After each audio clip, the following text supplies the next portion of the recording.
James Walker-Powell from More for Life Financial Services, and this is the first part of our 10-part series, Fund Manager Friday.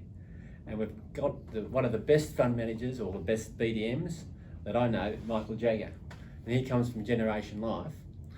And there's one or two questions I'd like to ask Michael, and hopefully if there's any more information you need, you can come back to me.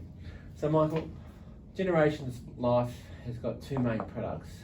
It's got the income stream and also the insurance bond. I think one of the insurance bond is probably more popular at the present stage. Tell me why it's so popular.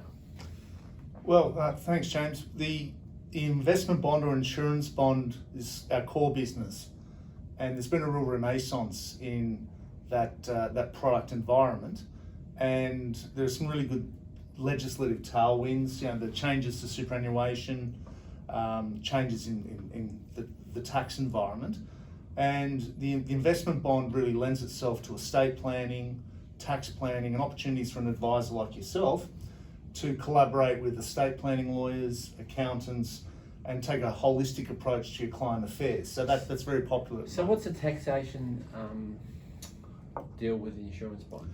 So, sure. So in that environment, you pay a maximum 30% tax. Right. Okay. So if you're a higher taxpayer, do I pay it? No, we're the tax-paying entity. So right. We pay tax within the structure. So I don't need to pay the tax. You don't need to worry about any personal tax outcomes. Fantastic. And after 10 years, yeah. If you make a withdrawal, there's no assessable component. Right. Nothing to go into a tax return. So do I need a tax file number for these investment bonds?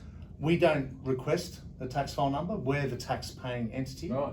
So it's a very low maintenance structure in which to invest money for the long term. So 30%, can that be reduced? Absolutely. In fact, we have a whole tax optimization program that we've developed, where through a combination of income tax management and capital tax management, we're pushing the average tax rates down to rates that are comparable with super accumulation tax rates, and that gives about, you what, 6 to 8%? Look, the range will probably be 8 to 18 right. For our tax optimised. In the short term, we get lower than that, as you would have seen.